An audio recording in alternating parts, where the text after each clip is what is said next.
JT Crowley is Talking Books. On the show, you'll hear from emerging talent and seasoned veterans from around the world. Hello, I'm JT Crowley. I'm the host of Talking Book Show on Web Talk Radio. And today I am extremely delighted to welcome on my show a very young lady from Hot Springs, Arkansas, in the United States of America. Her name is Pam Henry Smith, and she's joining me today to talk about her book, Meet Mack. What's it about? Well, I know what it's about, but the best person to ask is the author herself. So I'm going to ask Pam to come and join me on the show to tell us a little bit about herself and this book. So, Pam, would you care to come and join me on the show? Hey, John. It's a huge delight to have you on the show, and I've thoroughly enjoyed our little chit-chats that we've had, off screen over the last few days, and also, having a look at your book. So, just so that the audience, Pam, can get a feel for who you are and what this is about, would you care to tell them who you are and who's this book for? My book I'm Pam Henry Smith, but my book is Meet Mack. And I really got the inspiration to do it from my grandparents and my students at school. I taught fourth grade for 32 years, well, fourth and fifth and several other grades. But I did literacy, and I was literacy writer. And as I was writing books and teaching them how to write stories, I decided to write one with them. So each year I would do that. So do you like writing stories? Well, this is my first one to get published, but I'm intending to do more. I wrote one per year with my students. So this is the first one that I got published. So I do want to continue. Okay. Now, Pam, let's have a look at this book of yours. It's a book about yourself, your sister, your grandparents, and of course, Mack, the parrot. And when we look at the first page of the book, here we have some grandparents and two girls sitting on a settee and in a park. That's what we call them over here. I think in the United States, you might call them adventure play areas. So would you care to tell the listeners, the audience, what's going on in this scene here? Well, my parents were divorced. So every time I was with my dad, I was with Grammy and Daddy Guy. And when I was with my mother, I was with Mama, Betty, and Pop. But I've got the scene of the top picture would be with my grandparents, Mom, Grammy and Daddy Guy. And the bottom picture portrays me and Paula with Daddy Guy, with Mama, Betty, and Pop. And I decided when I was writing stories, it was always easier to teach kids to use real life experiences. And so my grandfather swung us on the swings. In fact, he swung us so high we jumped over the swing one time. We did. It's great, when you've got, your grandparents. It's wonderful because this is the scene, everybody. It's Pam and her sister Paula here, and it's her grandparents. And this is grandchildren and grandparents' time. Something which is very, very dear both to Pam and it was to her former grandparents. And this is what the book is about. It's about a relationship between grandparents and grandchildren and how a pet can bind them together. This is what it's about. I'm right, aren't I, Pam? Yes, you are. So, as I said, I surmise that now I think you had other pets around at the time. So why Mack, the Amazonian parrot? Why did you choose to put him as the main character in your book? Because he was a character. He was a character in himself. I mean, he brought us joy. frustration, and amusement. And I knew kids would love to hear about it. He did some funny things all throughout. Now, of course, these Amazon parrots, they can live for about 40 odd years, can't they? Yes, I can. Mack lived to be about 60. Did he? Yes. Wow. So he was an old parrot when he passed on. Um, and when you look at, page 2 in the book, everybody, here we've got Mack in the cage. Now, are you going to show us the picture? Because I think you believed you've got the original illustrations with you, haven't you, Pam? Well, I've got the book here. I've got the book here. Where's Mack? Right there. There he is, everyone. Have a look at Meet Mack. There's Mack. And what a wonderful illustration. And of course, this is what the story is about, everybody. That wonderful Amazonian parrot. He can be cheeky, he can be frustrating, and he didn't quite always get on with everybody. We'll find out why. He didn't get on with everybody, did he? No, not everybody. Not everybody. Now, I like in your book, on pages 5 and 6, you highlight the difference between how Grammy treated Mack as opposed to Daddy Guy. What are you telling us here? What are you telling folk here? Is this about individual relationships, within the family with Mack and how Mack related to them? Well, Grammy was more patient, and Mack was fun to everyone. But after a while, you wanted him to shut up. and my daddy Guy, which that's what I called my grandfather, he would pass by and I mean slap the cage. Oh, shut up. And of course, that antagonized Mack. And so Mack kind of was a little stinker, and that just made him be more ornery. Anyway, this kept on for years, and it kind of got on Daddy Guy's nerves. So I suppose Grammy had more patience with Mack. Because when you yeah. look at the illustration, if you hold the book up again, there we've got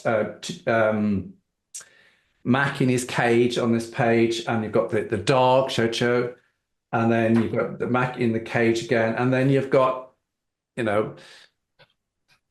Daddy Guy saying, I've had enough now, shut up. Can you hold the book up? You got those pictures? Let's have a look. So there you go, everybody. Daddy Guy isn't too happy. He's had enough of Mack.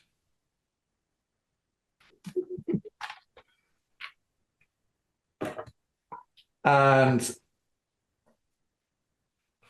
because as you said, Mack could be charming, frustrating. He's a bit of a stinker, but yet compassionate. And these characteristics come through, particularly when I look at your illustrations on pages 7, 8, and 9. The illustrations clearly show that this was something very important. So was this intentional? You've set the book out in this way. Well, I wanted them to truly see what a normal week or day went by with this bird.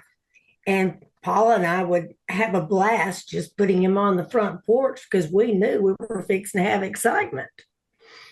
And but we let the bird out quite a bit. It would walk around. We had to be sure that Cha-Cha was under control because, a little Chihuahua would love to eat a bird, I'm sure. But they grew on each other. And you would definitely see it through the book as it goes all through everything. But, Mack kept up with Grammy. It didn't matter what she was doing, whether she was cooking, he would entertain her in the kitchen. If she was cleaning up, he was listening to what she was doing and watching over her. And I showed that in the in my book when she fell off the ladder one day. And I mean, Mack was in the other room and he yells out, Grammy, you okay, Grammy? I mean, this bird truly loved Grammy. He did. I mean, have you got that? Can you show us that illustration and talk us through it? Talk us through it. So there we've, do you want to talk us through it? Yes, this is when Granny was cleaning the blinds and she was on a ladder and she fell down and Mac was in the other room. That's when he said, are you okay, Grammy? You okay? You okay, Grammy? Now, on the other page, you've got a gentleman walking down a pathway. Oh, on the yes, other page, you've got yes, that's a funny part. What's happening there? What's that one about? Well, my grandparents lived really close to a bus stop. The bus stop was on the corner. So Paula and I would always put the cage on the front screened in porch. And of course, nobody could see the bird. And and everybody would walk down the street. Well, this one guy was walking down the street, and Mac always talked. And he would say, hey, boy. And that guy turned around. And of course, Mac turned around and said, hey, boy. And the guy turned around again. He said, can't you talk, boy? And by the time Mac said that, the guy ran. I mean, he was scared to death because he didn't know who was talking to him. But it was always something that Mac was doing all the time. Whether it was in the kitchen, I can remember one time we were sitting at the table and we had an aunt that came into town and she was quite a character and she never let anybody have time to talk. And all of a sudden we were eating dessert and everybody was quiet and they were listening to Aunt Elsie. And then Mac yells out, oh, shut up. He told her to shut up. And we just about died. But she looked up and she said, I guess it's about time I shut my mouth when the bird tells you to shut up. He did. And of course, you've got an illustration of that, of, them sitting around the table there. Yeah. You've got yourselves and you've got your aunt, and you've got your grandparents, and they're all sitting around the table here. And the bird. Yeah, I kind of. Yes, there it is, everyone. Took us through that one. Yeah, that is Aunt Elsie. And she came in from Conway, and she was Daddy Guy's sister. And I mean, like I say, she never let us have time to talk. And he just looked up and said, "Oh, shut up." I mean, but I kind of skipped over a little bit, but we always had something going on. Yeah. You see, this is yes, it's a book, for kids and for grandparents and parents to sit down and read the book with them, or if the child's got the reading ability to read on their own, that's brilliant. But it's also, there's a little bit of fun in it as well. And there's got to be some fun in this. And of course, he's a funny little bird. Yeah. And that's the character, isn't it? Yeah, she's the main character in this book. I mean, he's a character, but he's a character in itself. But my sister's main pet was Cha-Cha. And see, I decided that since I had asthma, I couldn't hold a dog like everybody else could. So I decided Mack's going to be mine. Mack's going to be me and Grammy's. Anyway, and he did. He liked me and Grammy the most. And he would pull on my sister's dress and he would antagonize Daddy Guy and play with Cha-Cha. And he always asked Cha-Cha, why can't you talk, boy? And just something all the time. But we let it out all the time. And he got in trouble quite a bit. And Grammy had to get on to him. She had a little punishment for him every now and then. And it'll show you in the book what she did when he acted up. I like the scene, Pam, in the bathroom scene. Oh, okay. Tell us what's going on there. Okay, let me get to it. That is 11 and 12. Okay. Well, Grammy had already gotten on to Mack earlier, and she made him stay in the cage for the rest of the afternoon. Well, she felt sorry for him, which Grammy always did. She'd get on to him, but then she'd give in. So she decided she was over her madness, and she let Mack out to walk around. Well, about that time, Cha Cha came running through, and he was not on a leash. He wasn't being held by Paula, so he growled, and that's when the chaos happened. He started running, flying through the air, and of course Matt couldn't. His wings were clipped, so he couldn't fly very high. But the dog could chase him around, and I mean, they went in the bathroom and made a huge mess, and that's on page 11 and 12. I mean, broke things, and anyway, every time Matt got in trouble, what happened to him? He'd end up being covered and put away for the day, or either Grammy would hose him down for a punishment. And of course, clearly the relationship between Daddy Guy and Mack was becoming untenable. So Mack had to go. I suppose this happens sometimes in families' homes, where pets become an issue. And this is what you're talking about here, because Mack left, didn't he? He had to go. Yes. It got on Daddy Guy's nerves so bad that he said, Bill, you've got to get rid of that bird. So Daddy started looking for someone that could put him in a business where he could be around people, because he was wonderful around people. He would talk to anybody. So we ended up selling it to a guy that had a general store. And he loved that man, and he was happy for a long time. But then the poor man passed away, and that led Mack to go live with his wife. And she loved the bird, but she was, you've got to be able to handle a bird like that. Amazon parrot can be a dangerous pet. I mean, they can bite you pretty bad, but if they get to know you and you're patient with them and you know how to handle them, and they can end up being great. Well, this lady was very sad that she couldn't handle it and frustrated that she couldn't handle it. So tell us how you got Mack back into your life. Well, I was actually at the bank. I was standing in line, and I was at Simmons Bank in Pine Bluff. And I was standing behind a lady, and she was complaining about a bird that she just had to get rid of. And I asked her what kind of bird it was, and she said an Amazon parrot. And I said, well, I used to have an Amazon parrot. And I said, what's the bird's name? And she said, Mack. And I was just like in shock. So I listened to her and everything, and she said she wanted to get rid of it. And I said, and I let her know that my grandmother was the original owner of the bird. And anyway, I called my dad. I said, you got to get with me. And so we got the lady's address and went to her house and relieved her of the bird. But it was a shock when I saw him.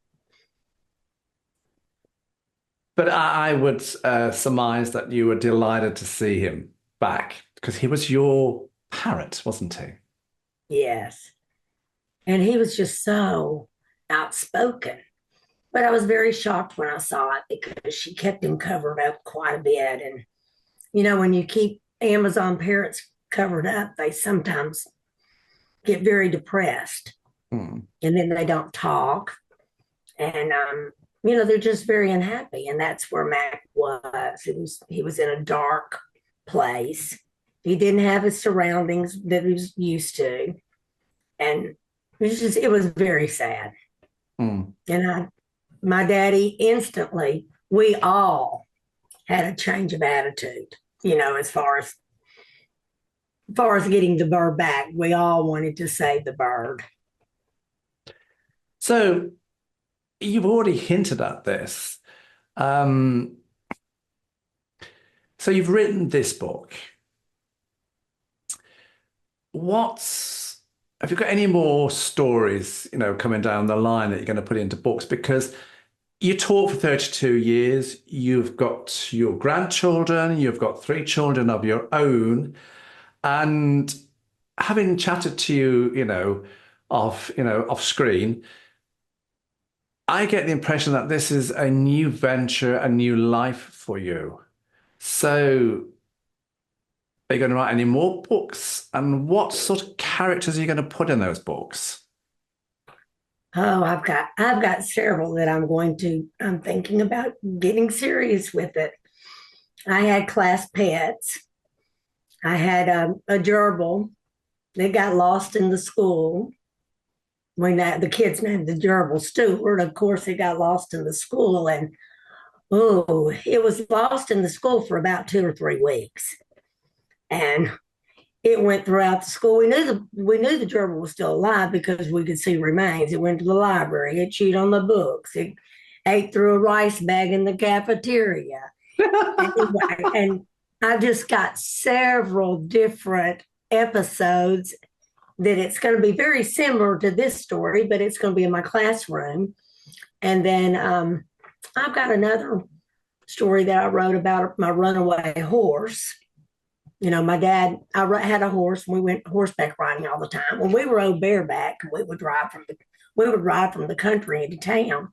Well, he had told me not to ride into town that day, and unfortunately, I didn't mind him. And I rode my horse into town. And of course, we went down Cherry Street, and all the kids hung out on Cherry Street. And that was an ordeal. My horse got loose, and it's another exciting tale. And then I've got another story about my birds getting loose. Of course, I let the kids take care of the birds. So I'm going to be very honest. It was the students' fault that the bird cage was left open. But it was also very exciting the next morning when the kids all got there and went there, and both birds were flying around the room. So that's another story that I've got. And then I wrote a story on my other grandmother. So I've got several. See, when I was teaching writing, we spent like a month doing it. We didn't do it every day, all day, but we had special times when we would get out our book and really get serious on them. And so I always thought that teaching kids to write, you needed to model along the way. And anyway, I did. I modeled and wrote a book while they were writing their book. And that's what I intend to do. And I'm going to take those same books that I have in paper form, which is nothing fancy like a book, but in paper form, and turn around and put it.